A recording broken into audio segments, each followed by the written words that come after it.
What is up, guys? Alex, welcome back.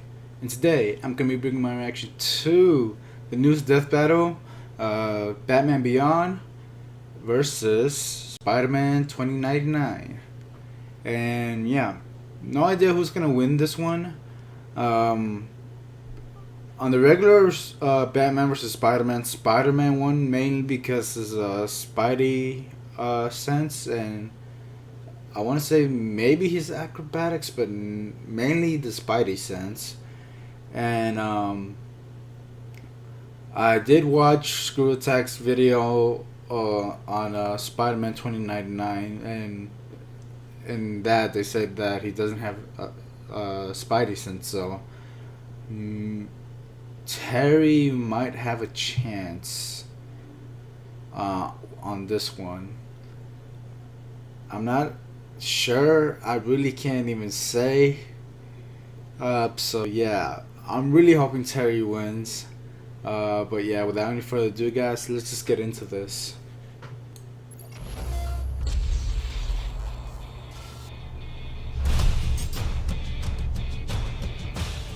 The future. Everyone wants to see it, and why not? It has Yeah. robots, flying cars, and of course, superheroes. Yeah, the Always. future still has those, but they're even cooler because of all the sweet gadgets. Like Terry McGinnis, the Batman Beyond.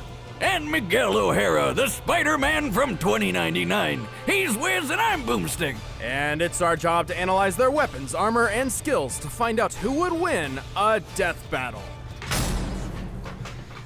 Let's go. Terry McGinnis was your average futuristic high school student. He went to future raves, complained Yep. about future problems, had a future girlfriend. Yeah, you know, the usual. Until one fateful day when Terry got into a fight with a group of Self-proclaimed jokers. bad kid. What's he got against comedians? No, a gang called the Jokers. You know, like the Joker? Ah, but with a Z, because it's the future. Well, naturally. After possibly the most dangerous motorcycle chase ever put on television, Yeah, it's cool, he's got a helmet. Terry found himself inside an isolated mansion owned Actually, by an yeah, that elderly was pretty billionaire dangerous, named not gonna Bruce lie. Wayne. Here, he stumbled upon the most important revelation in his life. Bruce Wayne is Batman! Oh, what a surprise! Well, more like he was Batman. He retired from crime fighting years ago, because, you know, age is a bitch. Wait a Yeah. minute, after decades of secrecy, a punk teenager just happens to stumble into the Batcave? For crying out loud, if he'd found my secret lair, he'd have been vaporized on the spot. Yeah! Anyway, Terry's roller coaster of a day still wasn't over. Turns out his dad got murdered. Dad? Yeah. Bummer. So he did what First any emotionally episode, charged too. teen who wants to avenge their dad would do. He stole the bat suit. But not the old cape and cowl of yesteryear. This was the latest and most advanced Batsuit. Terry That was McGinnis 20 didn't years just old, become by the way, all-new I think. Batman. He was At least. Batman Beyond. You ever wonder what would happen if Batman got a hold of an Iron Man suit? It's basically that. And Yeah. damn, he looks friggin' rad. The Batsuit's nanotechnology greatly enhances his strength and provides several thin yet strong layers of ballistic and environmental protection. And he can fly. He can soar faster than a speeding future car, and he's really nimble in the air. Plus, he can always give his punches and kicks a literal rocket boost. The suit sports over 24 other gadgets for combat and espionage. He has a wrist-mounted grappling hook that can extend over 50 feet. There's a cloaking device, a lock decoder, Didn't know that. finger microphones, climbing claws, an underwater breather, thermal and binocular vision, extendable spikes on his arms, flashbang grenades, triple-weighted bolas, a buzzsaw, and even retractable tweezers. Splinters are no laughing matter. And don't forget all those sweet, sweet batarangs. These new age ninja stars are even sharper and more compact than before, and they come in a variety of delightful flavors, like explosive, ensnaring, and electrifying. Terry's got a solid throwing arm and can even disarm multiple opponents with a single shot. But if he's feeling a bit lazy, he can always just use his arm launchers to fire batarang discs. Also, when anyone gets in too close, the whole suit can act like a man-sized taser. The electric shock is strong enough to stun people spliced with animal DNA and short out heavy machinery. But the tools don't make the man, Batman. Terry's a master martial artist with plenty of training from legends like former Robin Dick Grayson, totally real ninja Kairi Tanaga, and the former Dark Knight himself. Yeah. Well, once he got over the kid stealing his suit, of course. Yeah. Bruce Wayne doesn't just serve as Terry's mentor, he's also a constant source of advice and information on the go through his direct link to the Batsuit from the Batcave. Good thing, too, since Terry's not exactly the world's greatest detective. At least not compared to the old man. Yeah. Bruce is extremely intelligent and an expert analyst. Plus, the Batcave has some very impressive technology. Not only does it host one of the most powerful supercomputers on the planet, it's also completely dependent on its own hydroelectric power supply and isolated network. Still, I don't care who Bruce used to be. Having an old guy barking orders in your ear sounds annoying. Like your dad's always looking over your shoulder. Or at least I imagine, because I didn't have one. Well, Terry is Bruce Wayne's secret son. What? In an effort to ensure there would always be a Batman, government boogeywoman Amanda Waller had secretly overwritten Warren McGinnis's reproductive DNA with that of Bruce Wayne's. So, like, he was just blasting Wayne babies? It's like all the fun, but you could get out of any child support case. And bonus, I guess Terry's father technically wasn't murdered. Good for him. Also, he's got all the benefits from Bruce's kick-ass genes. Even before going through combat training, Terry was a skilled fighter. Yeah. Strong enough to send opponents flying with a single punch. In the suit, he's strong enough to lift large I-beams and this giant boulder. He's even survived getting his leg trapped under Bruce Wayne's trophy penny. What's so special about a penny? Just look at it. Holy colossal currency, Batman! The penny's diameter is easily 20 feet wide and is frequently dated from the 1940s. This means the penny is likely composed of bronze and weighs around 166 tons. That's more than enough to crush all the bones in your foot. But not Terry. He was up and at 'em like nothing happened. I mean, this guy's tough enough to take a missile to the face and then fall hundreds of stories. And all he got out of it was a couple broken ribs. What's a penny as heavy as 33 monster trucks gonna do? He's quick enough to dodge gunfire, skilled enough to defeat lizard people and the Justice Lords. In a newer suit, he could fire concussive pulse blasts and even outraced an intercontinental missile, which can reach speeds of up to 15,000 miles per hour. I like that That's suit. over 19 times the speed of sound. He's still no Bruce Wayne, though. He's kind of a punk and doesn't have the amazing smarts or expertise of Batman Classic. You don't quite have his magnificent brain, for instance. You do have his heart, though. Maybe not, but he has accomplished feats equal to his predecessor, like fighting Superman and ending the Joker threat once and for all. Clearly, Terry McGinnis has more than earned the title of Batman. You're pretty strong for some clown who thinks he's Batman. I am Batman. Love that show. So, here's an unfortunate spoiler. The year 2099 kinda sucks. Plagued by a massive civil war between humans and mutants, the world fell into a dystopian ruin of violence and anarchy. Widow? The heroic age had come to an end. What But the some hell? people still wanted a sequel. Enter Miguel O'Hara, a child prodigy turned super genius with a penchant for genetic tinkering. Miguel's skills landed him a job at one of the biggest companies in the world, Alchemax, where he got to work trying to rebuild one of the greatest heroes of all time, Spider-Man. Specifically, he attempted to replicate the DNA of Peter Parker, the original Spider-Man. But like most of the 21st century superheroes, not much remained of Parker outside of stories and legend. Miguel had to build his experiment from scratch, starting with a single, simple spider. Unfortunately, Alchemax didn't have the greatest job security. After a lot of bad blood and some spilled blood, Miguel wound up accidentally How long getting a is the time dose of his skip, own though? I'm creepy sure it's crawly like project. at least 90 Transforming years, him so it wouldn't be into the that long. Spider-Man of 2099. But future Spider-Man isn't quite the same as your grandpappy's Spidey. That's right, apart from the superhuman strength, speed, durability, and improved healing, Miguel's powers are entirely different. Unlike Parker, he can't actually stick to any surface. He can still wall crawl though, using I forgot retractable about that. talons on his fingers and toes, which also make for fairly deadly weapons in a fight. I forgot And some he's of got these facts, fangs guys. like a vampire. If he bites you, he can inject a venom that can paralyze your whole body almost instantly. Also, Damn. he may not have Petey's trusty spider sense, but his sense of sight, smell, and hearing are superfied. He can hear noises from miles away, see in the dark, and make out far-off and fast-moving objects with ease. In fact, his senses are so acute, he wears tinted glasses to keep daylight from hurting his eyes. And like any Damn. Spider-Man, he can shoot webs from his hands. Miguel doesn't need compact web shooter devices on his wrists. He actually has organic spinnerets in his arms, which create and release thick, durable strings of webbing. Because they're natural, these strings are chemically identical to spider silk, with a tensile strength similar to steel. Ew! Okay, the original Spider-Man always kinda grossed me out, but this guy's powers are disgusting. I think Miguel would agree with you. Well, yeah, one day he's just your average dweeb doing sciencey stuff like you, and the next he's got big lumps in his arms which shoot sticky stuff? Who wouldn't be weirded out? Miguel saw his newfound power as a curse.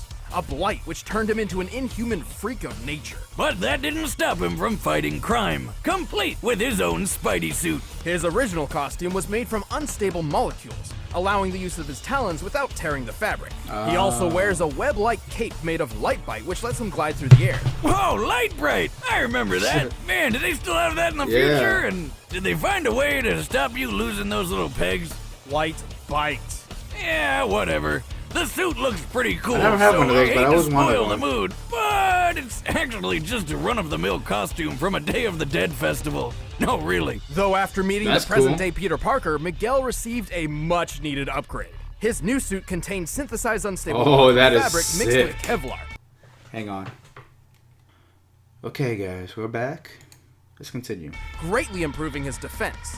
This suit can survive That a suit shot is from a so howitzer badass. artillery cannon. Look at that. A common M777 military howitzer fires 92-pound shells at 2,200 feet per second. That hits with over 100 tons of force. Miguel's even taken a hit from the Thing, a hit which shattered a tempered glass window and sent Miguel flying over 24 feet. And the new Okay. suit has explosives, hologram projectors, infrared scanning, and it's even got wings and rocket boosters on the feet. Oh, Wait, that shit. sounds familiar. Miguel may be a genius, but he's at his best when he's working with his holographic assistant, Lila, or the Y-rate lifeform approximation. She's basically like the future Alexa with a bunch of extra features. She keeps track of Miguel's life signs and surroundings. With Lila's scanners and his super senses, anyone would have a hard time trying to sneak up on future Spidey. While Lila was originally built as a home appliance, she can be stored on Miguel's portable communicator. She can act as an onboard lie detector and do advanced calculations to the 20th decimal in a millisecond, which is flippin' amazing. Fun fact, Lila's appearance was based on Marilyn Monroe. Not that anybody in 2099 seems to know who Marilyn Monroe was. Okay, seriously, how Why? did they lose so much information in less than 100 years? Remember, kids, always back up your files. It'll prevent the apocalypse. Well, lucky for them, Miguel got over his emo phase and started setting the future back on track. And he had the skills to do it. He's Cat? quick enough to dodge gunfire, tough enough to take a shotgun blast to the chest, resilient enough to tank electric shocks, and strong enough to Oh, rip well, a there goes the 20-ton turret off a tasing. tank. More than that, he helped another Spider-Man keep this giant building piece in place. What even is that? Likely some sort of antenna, but it also resembles the mooring mast atop the Empire State Building. Back when everybody thought Zeppelins were the hot new thing. Because who doesn't like riding a giant flammable balloon full of explosive gas? Sign me up! Assuming it's composed of steel and roughly estimating its size compared to the Spider-Man on the roof, then comparing the Empire State Building's mooring mast, this should weigh, at most, 200 tons. So basically, Miguel's a badass, and he proved it in the most epic way possible. After rebuilding the world with Captain America, Miguel inherited the most legendary weapon of them all, Mjolnir. Although What? Thor's hammer didn't actually grant him its warrior powers, Miguel didn't use it as a weapon, but as proof of his authority. A literal symbol of the societal weight he alone could carry. With his Oh, dominance okay. asserted, Miguel created the utopian future a person could only dream of. And you thought Peter Parker was cool. This Spider-Man is at the top. Miguel O'Hara, Spider-Man of the year 2099. That's me, ready to save the universe and looking good while doing it. So that's how he sounds.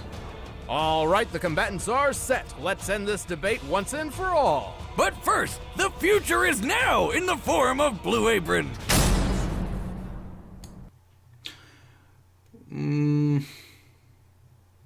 Gonna go with 2099 Spider-Man. just because of those last couple of feats they mentioned and the fact that his suit is resistant to electricity. So there goes Terry's human taser. I can't remember what it was called.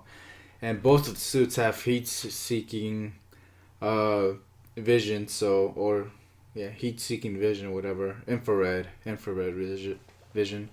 So they pretty much cancel each other out. Rocket boots, retractable wings. Right now I'm gonna go with 2099, mainly because of the strength boost. So yeah, what to see if I'm right or wrong? Don't know. Let's see.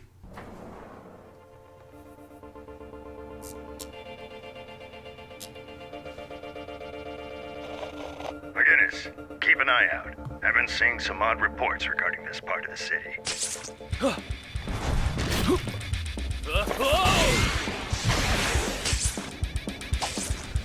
Hey, Bozo! I was brooding there.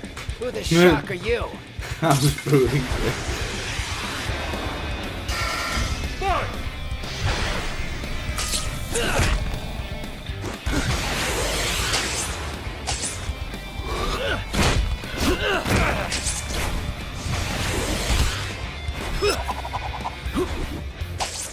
Right back at you, batty. Whoa, Hey, Lila, shit. Get me a reading on this vampire guy, yeah? Of course, Miguel. I can't identify his tech or fighting style, but I can try hacking his suit. Can she hack the suit? It has been hacked He's too comfortable before. in the air. Try a different approach. Get to ground level. I can't move.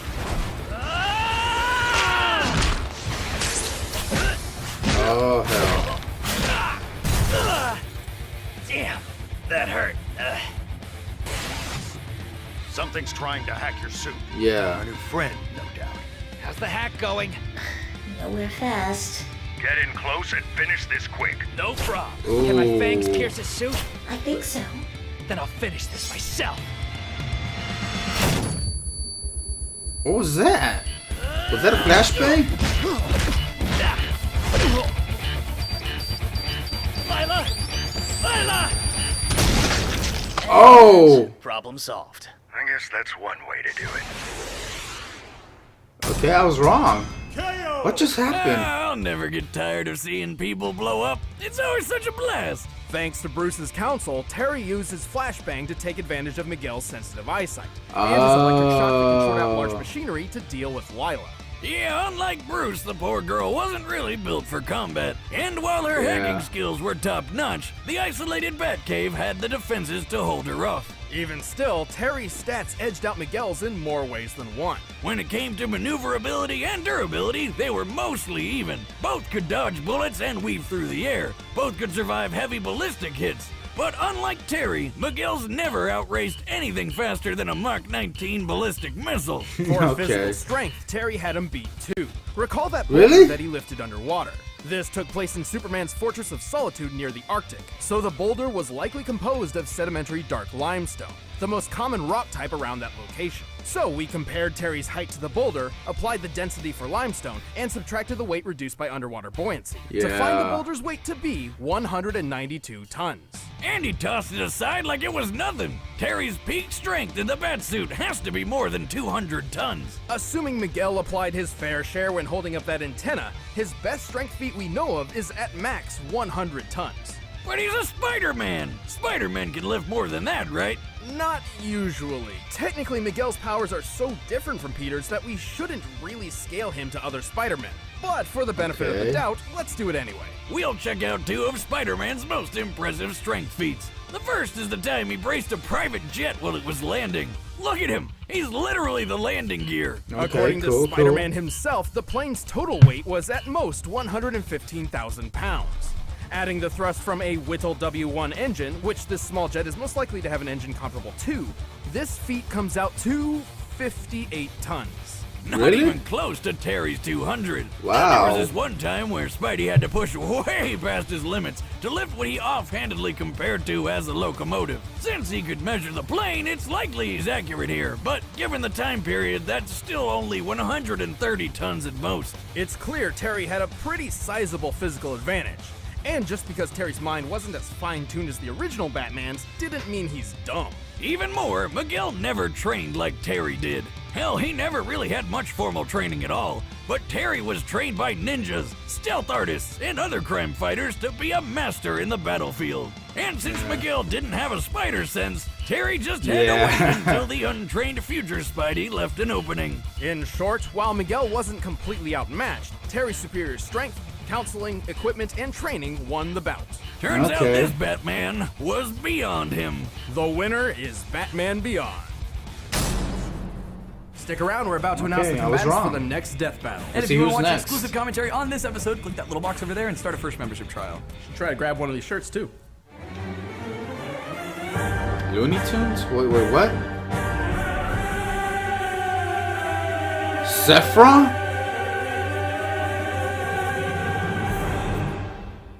I don't know who Virgil is.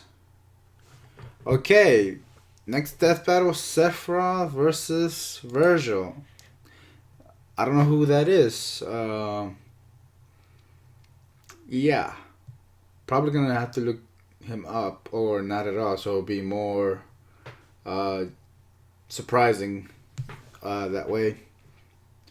But as for this death battle, yeah, I liked it. I like both equally. Terry a little more, so I'm happy he won.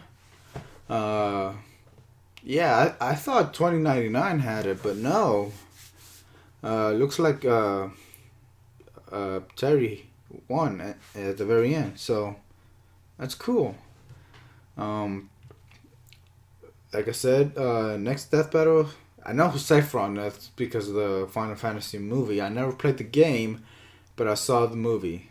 The movie, yeah, it's alright for what little screen time he did get at the very end. Yeah, he is fucking strong as hell.